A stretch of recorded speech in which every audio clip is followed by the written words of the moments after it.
नमस्कार, मैं हूं ललित खजूरिया। इस वक्त मैं चनाब दरिया के किनारे पर खड़ा हूं और जैसा आप जानते हैं कि 22 अप्रैल के बाद भारत और पाकिस्तान के बीच में जो तल्खी बढ़ी, क्योंकि पाकिस्तान स्पॉन्सर्ड आतंकवाद जो है वो पहलगाम में उसने 26 लोगों की निर्मम हत्या कर दी और ख़ासकर हिंदुओं को टारगेट किया गया। उसके बाद भारत और पाकिस्तान के बीच के जो ताल्लुकात है वो बहुत ही उस लेवल पर पहुंच गए। यहाँ पर भारत ने कूटनीति अपनाई, इंडस वाटर ट्रीटी को सस्पेंड किया, एयर स्पेस पर पाबंदियाँ लगा दी, ट्रेड पर पाबंदियाँ लगा दी और अब जनता भी ये डिमांड कर रही है कि आर पार हो जाए। यहाँ पर युद्ध जैसे हालात जो हैं वो बने हुए हैं। कुछ युवा हमारे साथ हैं, लोकल, इनसे हम बातचीत करेंगे। सर मेरा नाम मनोज है। सर ये हमने फर्स्ट टाइम देखा है, यहाँ पे कभी पानी बंद नहीं हुआ। अच्छा, ये फर्स्ट टाइम 1965 को हुआ था बंद, उसके बाद आज हुआ। फर्स्ट टाइम हमें देखने को मिला पानी बंद हुआ है। तो बाकी आगे का सिलसिला जारी रहना चाहिए। ऐसी जो कोई हरकत करे उल्टी सीधी, उसको चेतावनी देनी चाहिए, तो आगे से कोई उल्टी बात नहीं होनी आपको चाहिए। क्या लगता है जो आसार इस समय बने हुए हैं, क्या भारत को युद्ध के लिए तैयार रहना चाहिए, युद्ध हाँ, करना चाहिए, बिल्कुल। आर पार हो जाए? हाँ, आर पार होनी चाहिए, एक बार तो होनी चाहिए, आर पार तो होनी चाहिए, तो फिर ही पता लगेगा थोड़ा बहुत इनको। तो आपका क्या नाम? वीरेंद्र कुमार। वीरेंद्र जी, क्या लगता है आपको, ये पानी के जरिए पाकिस्तान को हराना है या फिर जो हमने राफेल रखे हुए हैं, बड़े बड़े जहाज रखे हुए हैं, वायुसेना, अपनी थल सेना, नेवी, ये आपको क्या लगता है अब वक्त आ गया कि चढ़ाई कर दी जाए पाकिस्तान पे? सर सिर्फ आर पार की होनी चाहिए बात। अच्छा, और बाकी यही कहना चाहता हूँ मैं, यही आर पार की होनी चाहिए। आर पार की सबक सिखाना चाहिए, आर पार होना चाहिए एक बार। ज्यादा सबक किसको सिखाना है? पाकिस्तान को एक बार तो सिखाना चाहिए। बार बार ये हरकत करता है, एक बार तो होना चाहिए, जो भी हो आर पार हो एक बार। ठीक है। ओके। तो पूर्व सरपंच जी हमारे साथ है। सर, क्या नाम है आपका? मदन लाल शर्मा। अरे वाह। मदन लाल जी, किस तरह से देखते हैं आप प्रेजेंट सिचुएशन को, मौजूदा हालात को किस तरह से देखते हैं आप? प्रेजेंट सिचुएशन तो बहुत गंभीर है।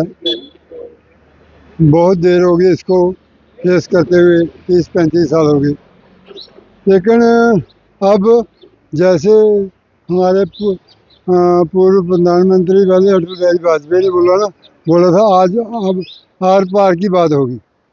ये अब हम यही चाहते हैं कि आर पार की हो जानी चाहिए। रोज रोज का ये जो ड्रामा है ना, कभी पुलवामा हो रहा है, आज पहलगाम में हो गया, फिर कभी कोई भद्रमा में हो रहा है, कठुआ में हो रहा है, पठानकोट में हो रहा है, पुंछ में हो रहा है, नौशहरा जोली में हो रहा है। ये उग्रवाद तो चल रहा है, हमारे भाई मरे हैं।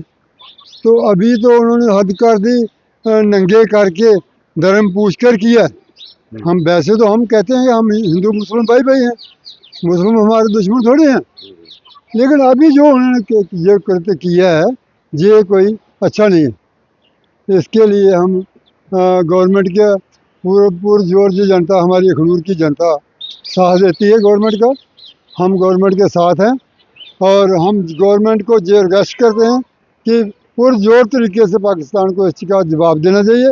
उन्होंने ये जो उग्रवाद फैलाया है जम्मू कश्मीर में, उग्रवाद हिंदुस्तान में फैलाया है और इसके लिए उनको कड़ी से कड़ी सजा देनी चाहिए। युद्ध एक, बस युद्ध ही एक इसका फाइनल है कि युद्ध से ही सब कुछ अब हल हो जाएगा? युद्ध भी है, युद्ध लास्ट हल है।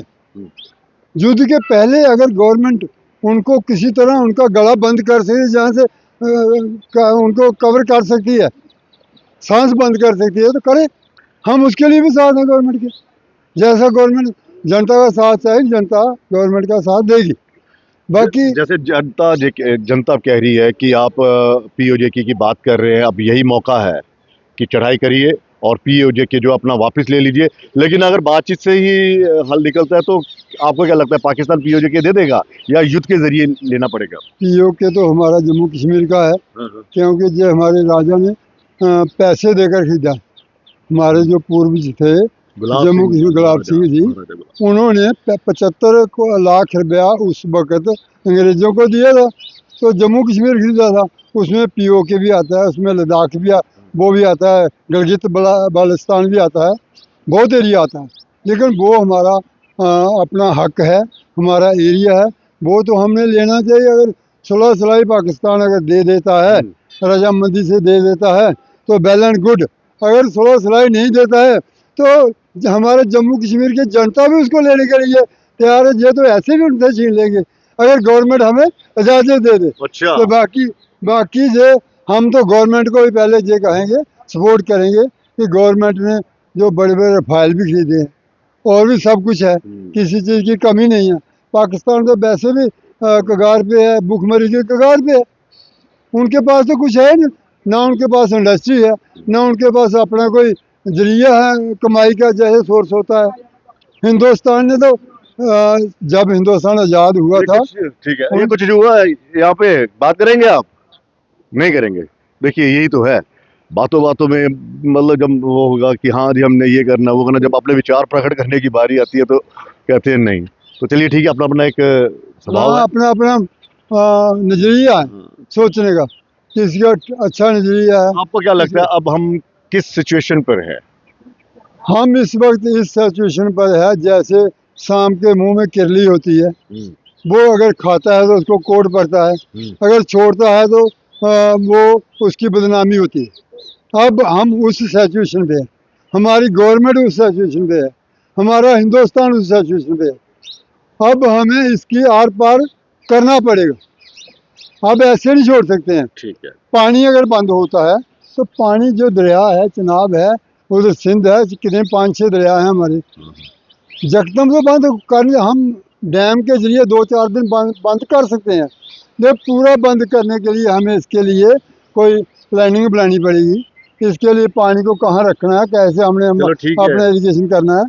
तो बाकी ये है कि अब आर पार हो जाना चाहिए। यही मोहन सिंह जी भी हमारे साथ पत्रकार हैं, इन्हीं से हम बातचीत करेंगे कि क्योंकि जनता के साथ यही यहाँ पर बातचीत करते हैं। और दुबे साहब भी हैं हमारे, ये भी विकास दुबे जी, ये भी पत्रकार हैं, इन्हीं से हम जानने की कोशिश करेंगे कि क्या सिर्फ नेशनल चैनल पर ये युद्ध की बात हो रही है या जनता भी चाहती है? देखिए जी, जनता तो बहुत कुछ चाहती है, लेकिन वो सब कुछ सरकार के ऊपर निर्भर होता है। रही बात हमारी, अगर शाम की बात करें, हनूर की बात करें, तो जितने भी युद्ध हुए हैं तो सबसे ज़्यादा नुकसान हमारे शाम क्षेत्र के लोगों को उठाना पड़ा। आज भी कई जगह हमारे लोग वहाँ जाकर बसे नहीं हैं, उनको प्लाट वगैरह मिले। अगर 99 की बात करें, करगिल युद्ध की बात करें, तो जब भी टेंशन बढ़ती है तो हाँ, पलायन करना पड़ता है। पलायन जब वहाँ करना और नुकसान भी हमें उठाना पड़ता है। तो शंभ बॉर्डर एक ऐसा बॉर्डर है, हर बार ये टूटा है। जैसे 147 की बात करें, 62 की बात करें, 65 की बात करें, 71 की बात करें, 99 की बात करें, 5 युद्ध झेल चुका है। रही आज की गंभीरता की, आज की जो इस वक्त टेंशन की बात करें, तो हालात ऐसे बन चुके हैं। पानी की नीति भी ठीक है, बाकी वाली नीतियाँ भी ठीक है, लेकिन जो हमारी जनरेशन है, जो बच्चे हैं, आजकल के बच्चे बोलते हैं एक बार फिर जब करना तो फिर हो जाए, चाहे हम नहीं चाहे वो नहीं। क्योंकि हर बार एक आदर भी गुआढ़ी जो भैड़ा हुआ वो चंगा नहीं होंदा है, गुआढ़ी रोज बट्टे। इस पाकिस्तान का यही है, खुद तो ये खा नहीं सकता, खुद ये बना नहीं सकता, खुद इसके पास कुछ नहीं है। लेकिन हमारे नाक में दम किया हुआ है इसने कि खासकर मिलिटेंसी। जब आप पब्लिक से बात करते हो तो क्या कहती है पब्लिक? पब्लिक तो यही कहती है कि कम से कम एक बार हो जाए जी, जो होगा देखा जाए। कम से कम आने वाली जनरेशन जो है 50 साल उसको आराम तो रहेगा ना, फिर ये इस वक्त देखेगा नहीं, हमारी तरफ वो देखेगा नहीं। दुबे साहब आप जी सर। जब आप बात करते हैं सर लोगों से, देखिए, मैं एक युवा भी हूँ और युवा की आइडियोलॉजी से अगर मैं बात करूँगा आपसे, तो मैं ये कहना चाहता हूँ कि युवा तो यही चाहती है कि एक बार आर पार का काम होना चाहिए। जो कायराना हरकत ये पाकिस्तान बार बार हिंदुस्तान पे कर रहा है, हमारे जम्मू में जो पहलगाम में किया है, और इससे युवा बहुत निराश है। युवा का यही कहना है चाहे पानी बंद करो, लेकिन आर पार की लड़ाई होना ज़रूरी है। एक बार पाकिस्तान को ये मात मिले कि उन्होंने इंडिया से पंगा लिया था और इंडिया उसको कैसा जवाब देगी, करारा जवाब देगी, बस यही। तो बॉर्डर यहाँ से कितनी दूर है? सर बॉर्डर यहाँ से अगर आप ऐसे बाय से देखा जाए तो नियर बाय ही है, पर ग्वाल वाला बॉर्डर तो थोड़ा ये दूर है, और ऐसे प्लान वाला बाय रोड देखा जाए तो वो तो 40 किलोमीटर के दूर है। अच्छा, तो लेकिन बॉर्डर के लोग यहाँ पे तैयार है, और बॉर्डर के जो युवा है, चाहे एक्समैन हैं वो तो यहाँ तक ये भी चाहते हैं कि अगर हम एक्समैन हैं, हमें सारा तजुर्बा है, अब हमें हथियार दे दे गवर्नमेंट, हम खुद भी टैकल कर सकते हैं मतलब जो उनको। पूर्व सैनिक जी रिटायर्ड जी बिल्कुल बिल्कुल सर, बिल्कुल। अच्छा, जी तो कहीं युवाओं में या लोगों में कुछ डर खौफ है? नहीं सर, ऐसा कुछ नहीं है। हमारे हिंदुस्तान के लोग काफ़ी होशियार हैं, ऐसी बात नहीं है। और वो तैयार हैं, गवर्नमेंट के साथ हैं, उन्हें कोई प्रॉब्लम नहीं है। वो कहते हैं कि जब भी हमें हुक्म होगा इस चीज़ का कि हम आगे कुछ करना है, एक्शन लेना है, तो हम उनके साथ हैं। चलिए, बहुत बहुत शुक्रिया। तो अब आर पार हो ही जाए, क्योंकि बहुत हो चुका। हालांकि कूटनीति अपनाई जा रही है, लेकिन जैसे हमने यहाँ के कुछ लोगों से बात की, पत्रकार जो यहाँ के हैं, क्योंकि इनसे बेहतर कौन जानता है, लोगों से यही बातचीत करते रहते, तो यही कहना है कि इस बार ढिलाई नहीं होनी चाहिए, एक ही मरतबा फैसला हो जाना चाहिए। फिलहाल इजाज़त दीजिए, नमस्कार।